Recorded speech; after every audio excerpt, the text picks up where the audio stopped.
If you're in that stage of business where you're building and building and building, you're posting, you're selling, you're tweaking, you're trying to stay consistent, and you're already tired, like I haven't even arrived yet and I'm already exhausted, tired, you are not alone because what you want is pretty simple. You want to grow a business that actually works. You want momentum, stability, more money, more breathing room. You want to feel proud of what you're building without it costing you your whole nervous system. But the way most people talk about rest makes it feel like something you earn later. Like rest is the prize you get after you hit the revenue goal, after things feel secure, after you've made it. And that creates this brutal loop where you keep pushing and pushing until you're so burned out that you either resent your business or you need some huge dramatic break you can't afford to take. In today's episode, I want to reframe what rest can look like when you're still in the building season. I'm going to walk you through how to give yourself permission to rest now, the different kinds of rest that actually matter because it's not always sleep or rot, and how to weave tiny pockets of relief, play, and creativity into your daily routine so you can keep growing your business without running yourself into the ground.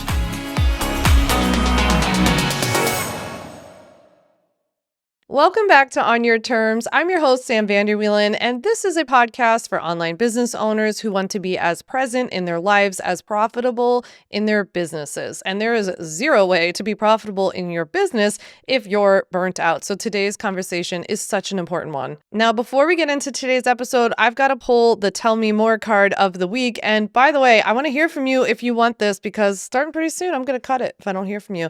So, all right, let's pull a random card. Today's question is, if you could be famous for something, what would you want it to be? Okay, I know the exact answer to this. I was just talking about this when I was on the Aspen retreat for my mastermind last week.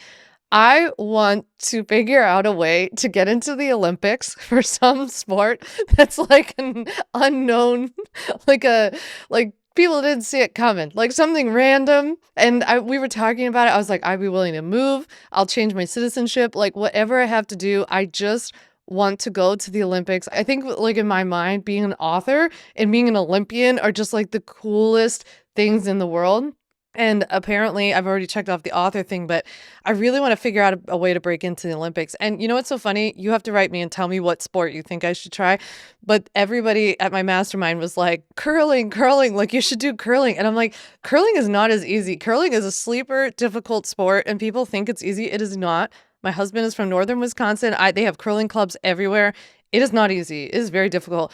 So I don't know. Some people suggested that one where you like ski and then shoot stuff, but I'm not really into that. So I don't know. I'm still in the thinking phase. So I'm open to suggestions. But that's what I want to be famous for. Last year, 2025 was a really busy year full of so many exciting things, like all very good things. My first book came out. It's called When I Start My Business, I'll Be Happy. It's available wherever books are sold. But also I had a bunch of really big launches with the business. I got to speak at Craft and Commerce. Like so many cool things happened last year. And the 3 years preceding last year were all just pretty rough. Like it was still running my business and then writing my book, but it was in general very rough because I had lost both of my parents and it was full of a lot of grief. So as 2025 came to a close and 2026 was approaching, I knew I needed and wanted rest. But I wasn't necessarily thinking about this from like, I want a full-on sabbatical, like I want to stop working or like out of the business, right? For one, I would need to and want to plan that much more and like much more in advance, right? So that's not something in an ideal scenario, you don't just like walk out on your business for a while at the drop of a hat. Two, this is like always hard for people to understand, or I don't know, maybe I'm just bad at articulating it, but I really love what I do. And even more so, I actually really love the tasks that I get to do in my business, like recording this podcast episode, writing my newsletter, my weekly newsletter called Sam's Sidebar, writing on my Substack, Beyond Business, like posting on Instagram, whatever it is, like whatever we get to do, I really, really enjoy that. Like I've definitely found my my home in terms of like what I think I was meant to do on this earth in terms of how I get to do it. And maybe for anybody else who's listening who's worked in corporate in the past, like it's just a bit of a, I don't know, like I feel so much like lightness and freedom having found something that feels so much more fun than, what I felt as a corporate attorney, that was going to be the rest of my life. And I was very, very worried about what that life was going to look like. So sitting here almost 10 years later, I'm like, this is what I get to do for a living and I get paid for it. Like, this is great, right? So I really, really love what I do and I enjoy working. Like, working doesn't have to be a bad thing. It's just such a balance with everything, right? But I love working. And three, I really so like wholeheartedly believe that not everything in life needs to be so black and white. In fact, I work really hard to try to see where I'm making things black and white and where other people are seeing things as black and white. And there's a lot between working too much and not working at all, having your life be defined by work and not having any like purpose or drive, being too wrapped up in your business or avoiding your business. Like there's so much in between, right? There are so many ways to just change how you work, your relationship to work, even what you work on, like maybe your current business or like the individual things that you get to work on in your business right now don't make you happy. You have the ability. That's the beautiful thing about owning your own business is like the man is not controlling you. You actually get to decide. So make sure that you're taking advantage of it.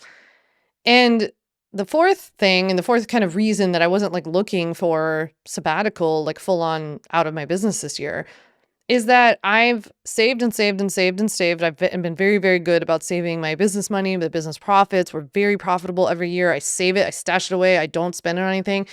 I'm not sure though what I want to do with it ultimately. And I like keeping a nice big nest egg for me and for the team. To be honest, it always makes me feel more comfortable. And I hope it puts the team at ease too, that there's so much stored up that if we hit a quote unquote rough winter, we're going to be okay. Like we've stored up enough nuts for a long, long time.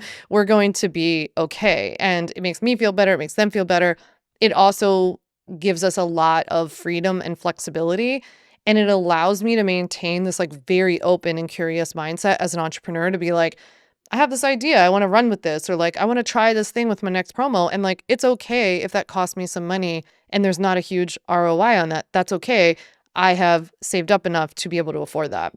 I mean, also the truth of it is that I have a lot of people relying on me and like maybe that's just a story that I've kind of conjured up, but like I have a team, I have contractors, I have people relying on me and my business, also my customers, right, relying on me. So there's just like a lot of things to consider before you just like, I'm out of here. I'm not, I'm taking a full on sabbatical. I needed a different kind of rest this year. I needed rest, honestly, from all of the mental and emotional pressure that I put on myself. No one else was doing this to me but me, right? This was my own thing. I needed that kind of rest. That became really apparent to me because I spent all of 2025 with my hands death gripping this like what's next idea. Like what's going to come after this book? Do I want to write another book? If so, what's it about? Like what's my thing? What do I want to be like what do I want to focus on? What do I want to write about? What do I want to be known for? Should I sell something else? I was just so death gripping like this idea. I don't know how else to put it. Putting so much pressure on having that figured out that I think the amount of pressure that I was actually putting on myself was hindering me ever being able to come up with it.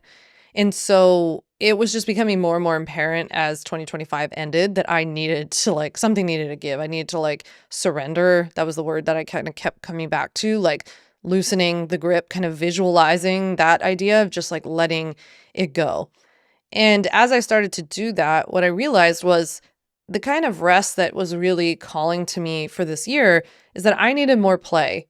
I needed more joy in my life. I needed creativity, specifically like expressive creativity, but also creativity and creating things, even if it was for kind of related to business, but also outside of the business, of things that I don't care about how they go, like how well I do at it or how well like consumed it is, right? Like, so if I write a Substack post for fun, like working on this idea that it's okay if I wrote this thing for me. It's okay if I just like wrote this thing because it was a really like big message on my heart that I felt like I needed to get out there. And I just came off a mastermind call before recording this episode where we were talking as a group about how difficult it is to create without having all these like, but how does this serve the audience? And what if people don't like it? And what if it doesn't resonate? And what if I'm in a different place in my life or my business than my audience is? So then it's not that helpful to them.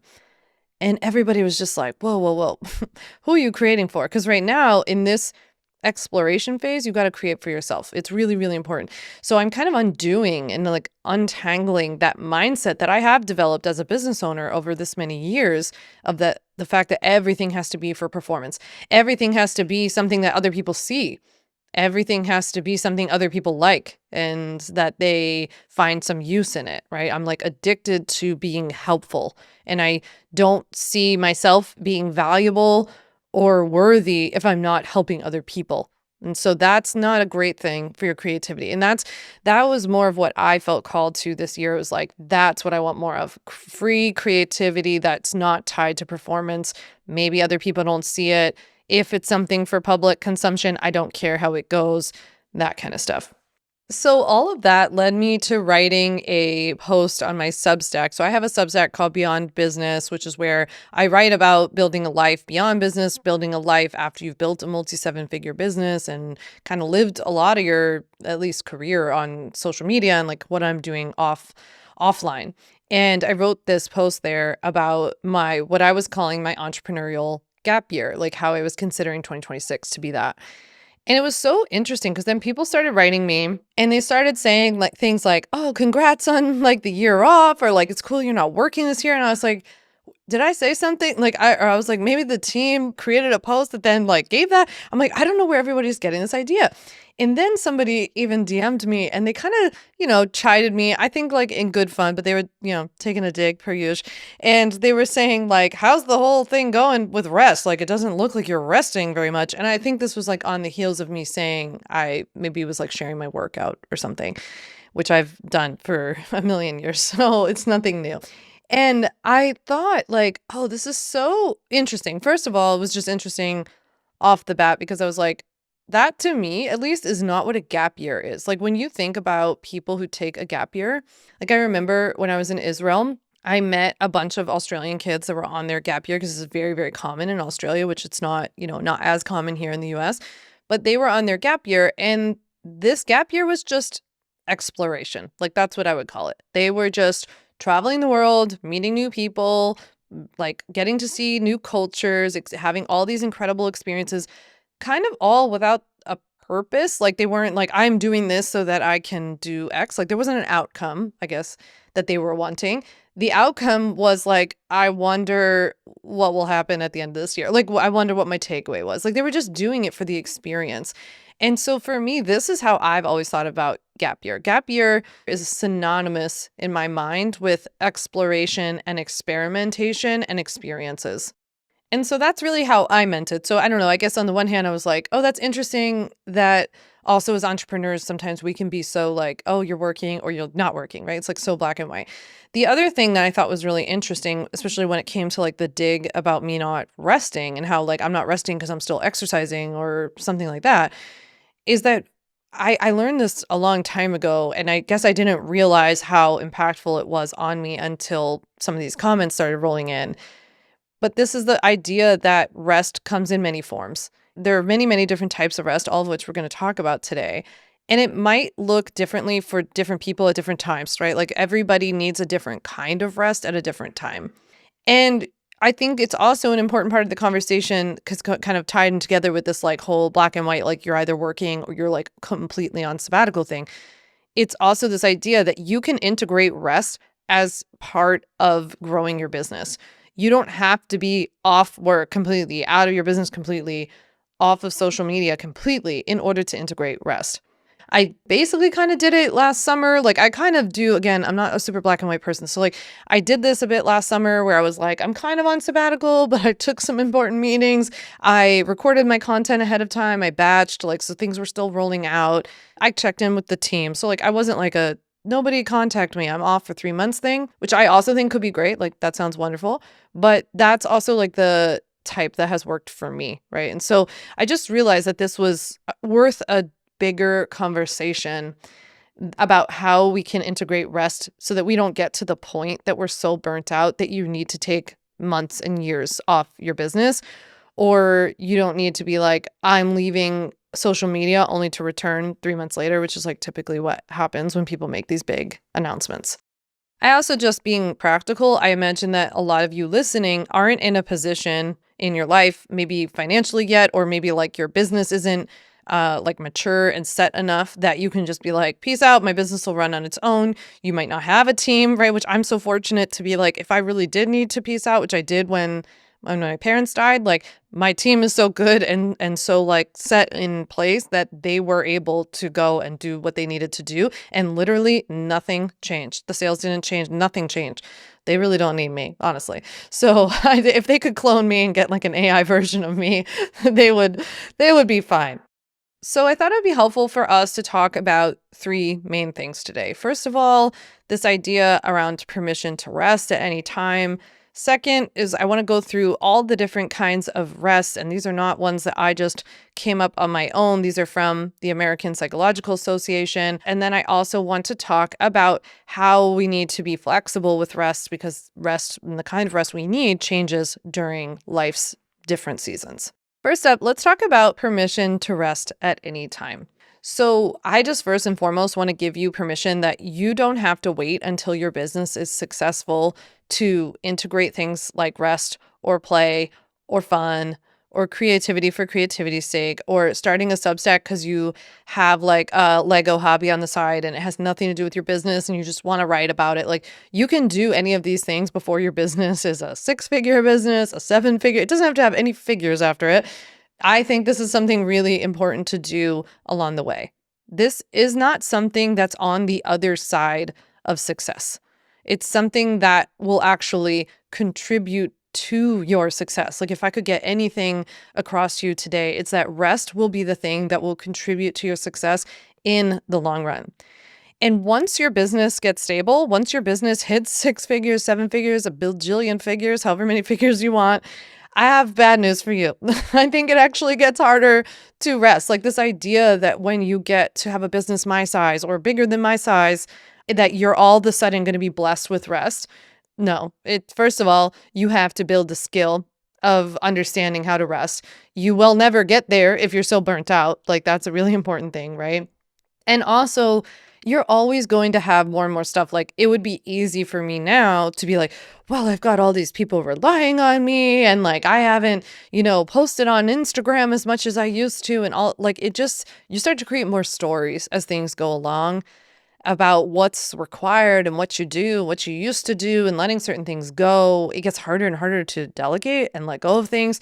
So yeah, it's not something that's just going to magically like hit you or be delivered to you when you get successful. This is literally why I named my book When I Start My Business, I'll Be Happy, because it's such a common thing that we all do, that we make up all these stories along the way of like, well, when my business finally gets successful, I'll stop checking my phone at 10 p.m. Or like, when my business gets successful and it makes money, then I'll be happy. I'll feel like fulfilled and worthy of success. No, in fact, what happens is that you achieve a lot of success and you still have whatever mindset issue you had before. So I really want us to think about building these rest skills now.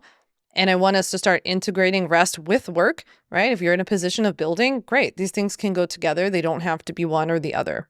Now, the second thing we're going to talk about today is that there are different kinds of rest. I'm going to link down below in the show notes, but I'd heard first about this concept through one of my favorite Substackers, Leslie Stevens. She has this great Substack called Morning Person.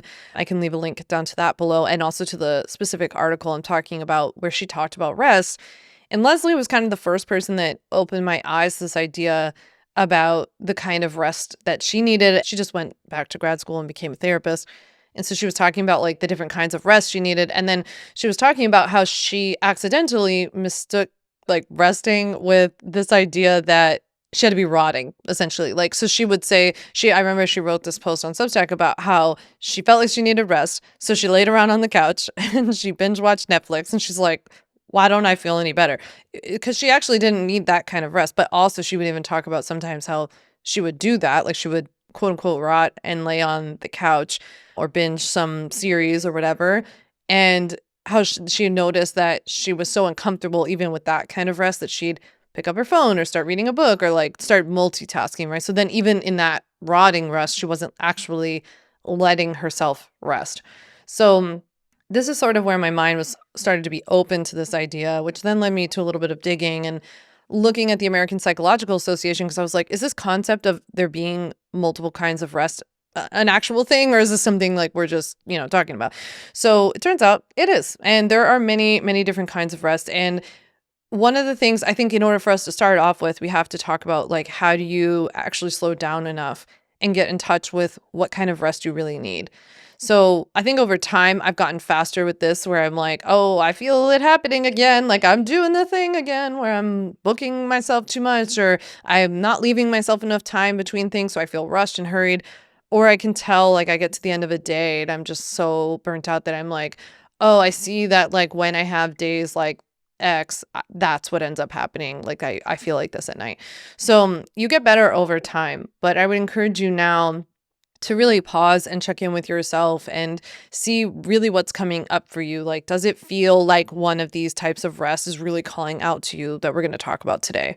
So the first one is the one I've hinted at many times throughout the episode already, but like the more, I guess, obvious one or the one that everybody assumes that you should do when you feel like you need rest, which is physical, right? And physical rest can look like sleeping, napping, the even things like getting a massage can make you feel relaxed, right? Or you fall asleep like I do. Or even maybe things like mobility and stretching, because if you're somebody like me who likes to move and exercise, then the kind of rest you might need might be restorative movement, not more movement. The second kind of rest is mental rest. To me, this is one of the big, big ones that I need. This one and the next one. So mental rest is when it really comes up when you're feeling mentally drained. I think we can all relate to that. When you've just gotten to the end of a day where you're like staring at the ceiling and you like can't move. It's really about giving your brain a chance to refuel. I kind of think of it as like resorting the files, like letting the files like settle and clearing out some files and then like allowing myself to then build back up again. At least for me, some of the ways that I tackle mental rest when I need it is a lot of my mindfulness practices. I am obsessed with meditation. I was never a meditation person, honestly, until I got into Peloton. I love Peloton so much. On Peloton's app, they have really great guided meditations. I personally prefer guided meditations and I like doing their morning meditation because it has this really great visualization for your day and how you want your day to feel and then like how you envision things throughout the day going based on how you want to feel in it. And then at night, I do the nighttime meditation, like a sleep meditation. And I think the cool thing for me about having built a meditation practice is that I've noticed that it's not what I do in those sessions. I actually, after doing it enough times, started to notice when I'm out and about, I can tell when I'm clenching my jaw or when I'm taking really shallow breaths or when I do feel really overstimulated. I think it was yesterday, I felt really like overstimulated about something. And I just paused and I took 3 really deep cleansing breaths. Like I've learned, I feel like I've like learned how to integrate it throughout the day, which has been a really, really huge plus for me. Mental rest for me has also looked like doing less at once. So I used to wear my productivity badge like on my chest, so like, oh, I can do 100 things at one time, like juggle and record a podcast episode and like do all this other stuff. It's not that great for your brain. And it started to take a toll on my brain. So I really came up with this little like one task at a time mantra. And it's probably the thing I have to call myself out on the most, even down to like I will be sitting watching TV and then I'll grab my iPad and like pull up Substack because I'm like, oh, I want to read people's Substack. And then I'm like, which one of these two things do I want to do? Do I want to watch TV or do I want to read Substack? If it's Substack, I turn the TV off. I also stopped like playing background music a lot of times, like even just little things like that, literally closing out of all the tabs that I have, both literally and figuratively. The next kind of rest is emotional. And for me, this has to do with expression and processing emotions that you maybe haven't been able to, haven't had the time, energy, spaciousness for whatever reason to process. I've learned a lot in therapy, going to so much therapy over like the grief of losing my parents about how at some point emotions like get stuck. Like I don't know how else to explain it. It's like it's like there's like a traffic jam in your chest, right? And it's like a 100 car pileup of all these emotions. And my therapist always says emotions need motion. So if you don't deal with it and you don't process it, and at some point you get to the point of not just processing internally, like through things like therapy and meditation, you get to the point where you need to process emotions by expression. You actually need to move them out of you, right? And it's like it has to go somewhere. It's like that pileup. You need to have like a tow truck come and start towing away, like one car at a time. So a lot of that for me, I think about this in terms of creativity, doing something that feels expressive to you. I think that's tapping into what we talked about earlier of like doing some creative expression that is not for your business, that is not for monetary gain, or that's not for like, oh, I hope I get a ton of followers on Patreon by me writing here, or like whatever it is. But the point is that you're doing this for the purpose of actually just moving something through and expressing whatever is on your heart. On a more practical level, a lot of the times I think about emotional rest as setting boundaries with people and then actually sticking to it.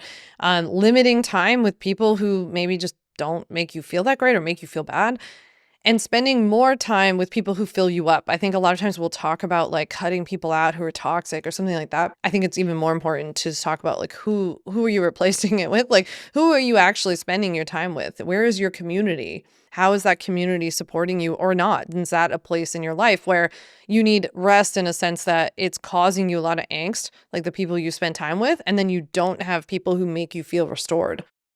Maybe this is just me, but social media is one of the biggest things that destroys this category that we are talking about. So just the other morning, I don't typically look at social too early, but just the other morning, for whatever reason, I did. And I opened up social media and I saw like all these posts ranging from like a 5-year-old who got taken by ICE. And so I was like outraged to like somebody saying that they had just gotten this like huge book deal. So then all of a sudden I was feeling jealous. And then like to seeing somebody else who was like talking about how they had secured already like 10 speaking gigs this year. And I'm like, I'm not doing speaking gigs this year, which by the way, I've chosen to do, but I'm like still now like, wait, should I be doing that? I'm behind and then I'm going to be left behind. I saw so many things. Like my emotions were everywhere from like jealous to angry to sad to annoyed to frustrated, all the things. And I came out of it just like a mess, like not confident, already in a bad mood, and I had planned to sit down and write something creative, and now I felt all messed up. Like I couldn't sit down and just move this through me because now it was like I don't know, whatever I wanted to express had kind of gotten like clouded in a way. So that's, I guess, an example of where we talked about earlier of checking in with yourself, right? Like, so at the end of that whole scenario, that very quick spiral for me, I was like, oh, yeah, this is what happens when I look at social before I create. So I have a pretty good rule with myself that I like to create before I'm consuming. And this is why. And you don't need to beat yourself up about it. It's just like, oh, I noticed that when I expose myself to this, I get really out of sorts. I don't feel my best and I certainly don't feel creative. So therefore, I am not going to do this in the future. Like I'm honoring my boundaries and my needs. The next kind of rest is social rest. I'm sure all the introverts listening are like, thank God, this is my excuse to never leave the house again. But this is not just for introverts. I consider myself to be an ambivert, which basically means you have a bit of both. I always talk about this on social, and then people ask me, like, what does that mean? So it's like you're half and half introvert, extrovert. I don't know what exact ratio I am, but I'm a bit of both. And essentially, for me, that means that I am totally comfortable being in social situations, meeting new people, making conversation. Yes, I don't even care about small talk, doesn't bother me. What does bother me is if I do all of that and then never have alone time. So it's really important to me to balance both of those out. Like, so a lot of times when I look at my weekend, even I'll be like, oh, we have this kind of like one social thing. So then I know I want one of those weekend nights to be free of that because I like to have time to just be quiet or to do something I want to do. And that's it. Even in the mastermind that I'm in, like we were away last week and I've gotten better with as much, especially as much like business travel as I've done in the last couple of years.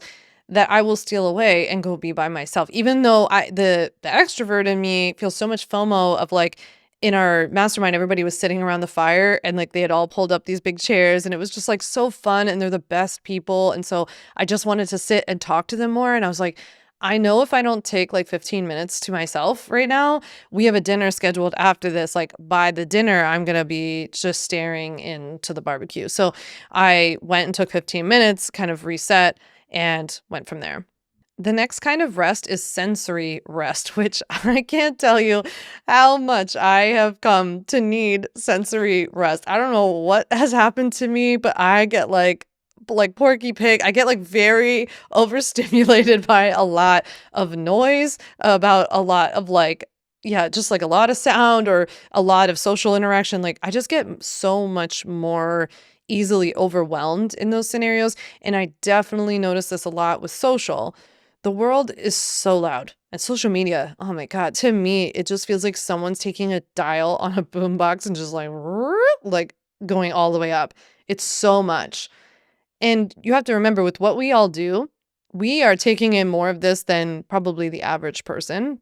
You know, you're going between things like Instagram or Substack or TikTok or your podcast, YouTube, your clients, your email, Asana, ClickUp. Like it's just so much. We take in so much. So personally, I do 5-minute stare breaks. This has worked really well for me, actually. When I notice that I'm getting really overwhelmed, I will literally just lay on the ground in my office and stare out the window. And there's something about that that just kind of gives you a mental reset. I also do little things like if you know you're already gonna have a day of like a lot of meetings or you're creating a lot of content or something like this, I drive without my music on in the car. I drive in complete silence. I do this all the time. Not every moment needs to be fulfilled with like learning how to make yourself or your life better or your money better or your business better. It's okay. I shower in silence. I take a silent bath, like anything that you can do to just turn down the noise on the overstimulation. Now, at least the last one we're going to talk about today is creative rest. And creative rest is when you really need to engage in creative hobbies just for fun, not for performance. What a concept, right? This is new to me. I didn't know this was a thing people did. Turns out you're supposed to do things for fun that don't have to do with growing your business. Who knew? So it used to be foreign to me. Not anymore. I'm getting much better at this. But, you know, doing things like taking a pottery class just because you've always wondered what the deal is with pottery, or joining a garden club, painting for fun, learning how to doodle, right? Maybe you take on more cooking or baking projects. You like finally start working on that skill that you've always wished you were better at. The other day, I was telling somebody about how I really want to do a triathlon and that I'm sick of talking about this because I've been saying for years, like actually the year before, like months before I had brain surgery, I didn't know I was going to have brain surgery. And so I was training for a triathlon. Then I had the brain surgery. Obviously, that went out the window for a while. But now, since I've been better, I've been telling people for years, like, oh, I'm going to do a triathlon. And then lately, I'm like, I'm done talking about this. I want to go do this. And I said this to someone the other day, and they said, oh, I didn't know that you like to swim. And I said, oh, no, I've never been swimming. I don't know how to swim. And they were like, wait, you want to do a triathlon? You don't know how to swim? I said, the fact that I don't know how to swim. In fact, back the train up. I am terrified to swim in the open water. I'm going to get eaten by a shark. You heard it here first. I'm terrified to get eaten by a shark or like caught up in a fish net or a number of other scenarios I've already played out in my mind, or kicked in the face. That's my real fear, is like I've heard with triathlons, you get kicked in the face and I'm like, I can't do it. So even just talking about it makes me sick and I'm so terrified of it. That is why I actually want to do it, because I'm afraid to do it. So like, what a concept. Maybe we can attack something that it's like, the fact that this thing scares me, and you know, I'm not encouraging anyone to go out and do something irresponsible. Like swimming is not going to kill me. And training for it, I think, is actually very healthy. It's such a great way to move your body and like low impact and everything. My nephew, who has hemophilia, has become like an amazing little swimmer because it's the only sport he can do, you know, no contact and everything. So yeah, it's so good for you. So like, there's nothing bad about swimming. And the fact that it scares me is motivation to me to be like, I think it's so good to be outside your comfort zone to a point, as long as things are safe. And maybe that's a little bit of what my brain needs, because I'm so used to, first of all, only doing things I'm good at or doing things that are comfortable and certain, and I kind of like already know what the outcome is going to be. And it's just so good to be a beginner at something. Like getting out of your head and be like, I have no idea. It might take me 3 hours to swim from the shore of Long Island to the buoy that we got to swim to and back. Like maybe it will. I saw the cutoff time and I was like, I might not make that time. It's okay. It would be fun, right? And like I will still learn something in the long run. I'm also starting to take these little like artist dates. This is something from The Artist's Way. If any of you have read the book or ever done The Artist's Way, but this is something that she encourages you to do on top of the daily morning pages. She encourages you to take these weekly artist dates, which are just like going somewhere fun, having fun, visiting inspiring places, being around art, I think really helps. For me personally, being around other creative people, creative things that people have created really helps me. Even just like switching up my work environment. Yesterday, I went into the Hamptons and like worked from a little coffee shop that had really good donuts. And then I went to the beach and walked around and it was like 16 degrees. It was like 50-mile-an-hour winds. It was horrible, but beautiful at the same time. Everyone else was like, I'm not doing this. But me and this one sandpiper, we were there on the beach, on Main Beach in East Hampton, my favorite place. And yeah, I went to my favorite bookstore, like just mixing it up, honestly. And like this was a great example where it doesn't have to be so black and white. I went there and I worked and I went and walked around and just tried to like switch up my environment. Last but not least, I wanted to talk about how rest also changes with the seasons. And so we need different kinds of rest at different times. I mean, heck, I feel like on every different day, I kind of need, like yesterday, I needed like creativity and play. Today, I had like a lot of physical energy. So I like went and did a run. Like it just is I'm okay with it also being day to day or season to season. Sometimes it's play, sometimes it's fun, sometimes it's creativity, sometimes it can even be rot. Sometimes it's just easing up on how much you're taking on at once, or maybe letting go of something, like mentally letting yourself chill a little bit. Maybe even letting go of something that you're strangling, like what I was strangling last year to like have all the answers and know how everything's going to go. Or stop strangling a decision or an outcome you want that's not happening right now and honor the kind of rest that you actually need. So I'm really curious to hear from you. What type of rest, after having listened to this, do you need in this season? And are there like little ways that you've thought of as you've gone along with this episode where you're like, oh yeah, I could do that, or I could integrate some of that pretty easily? I would love to hear from you. So hit reply on any of my emails that you get from me or DM me on Instagram at Sam Vander Wielen. And please let me know. I absolutely love hearing from you and that you listen to the podcast. And I want to know what type of rest you need in this season. And before you go, if you're building a business and a life, then you'll want to check out my legal resources like my free legal class, 5 Steps to Legally Protect and Grow Your Online Business. I'll leave the link down in the show notes. Or sign up for my free weekly newsletter that 56,000 of your online business peers get already, called Sam's Sidebar, also linked in the show notes. And as we talked about, I write my personal essays over on Substack about building a life beyond business, so we'll definitely make sure we link that in the show notes as well. With that, I'll chat with you next week. Thank you so much for listening. Thanks so much for listening to the On Your Terms podcast. Make sure to follow on Apple Podcasts, Spotify, or wherever you like to listen to podcasts. You can also check out all of our podcast episodes, show notes, links, and more at samvanderwielen.com/podcast. You can learn more about legally protecting your business and take my free legal workshop, 5 Steps to Legally Protect and Grow Your Online Business at samvanderwielen.com. And to stay connected and follow along, follow me on Instagram at Sam Vander Wielen and send me a DM to say hi.